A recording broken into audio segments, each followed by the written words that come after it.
सफेद साड़ी में लाल बिंदी लगाती हो, टोरी माखस में एम्बुलेंस नजर आती हो, वे घायलों को ले जाती है, तुम घायल करके जाती हो। क्या नाम है आपका? Mix by DJ Roshan exclusive.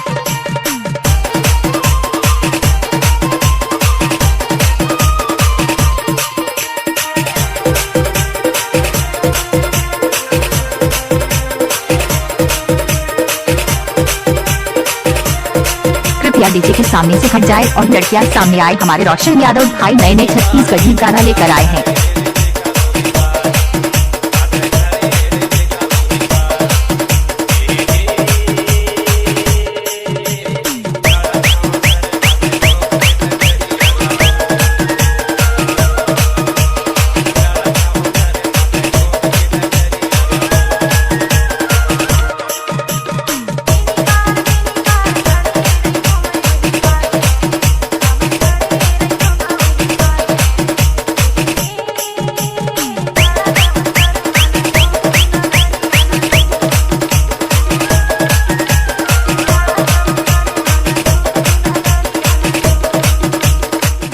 DJ के सामने से हट जाए और लड़कियां सामने आए। हमारे रोशन यादव भाई नए नए छत्तीसगढ़ी गाना लेकर आए हैं।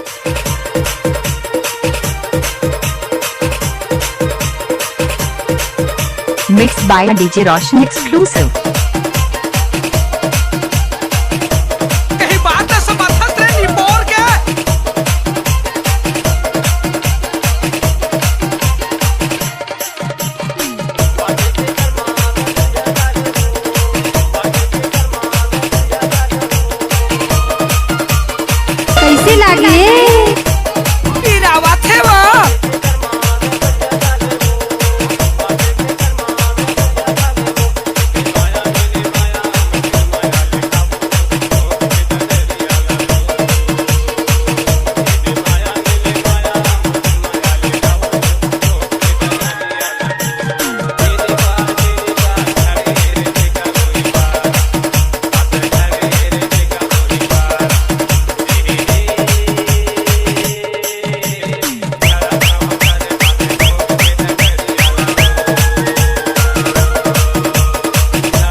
डीजे रोशन यादव मुक्तम टोला वारी दादा रे।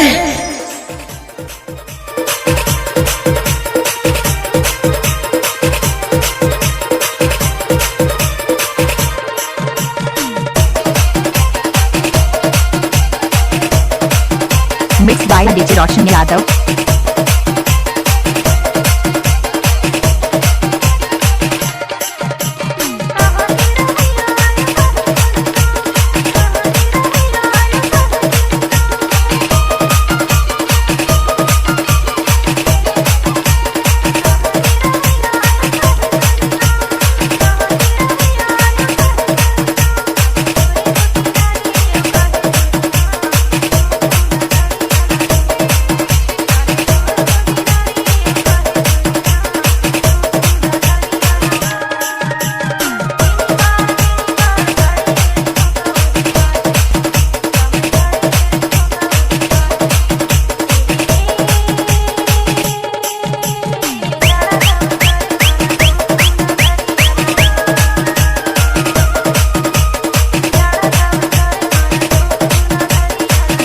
नाचने आई है लड़की तो स्वागत कौन करेगा, भीना में बैठी है लड़की तो मोहब्बत कौन करेगा।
रोशन यादव नूतन टोला बारे।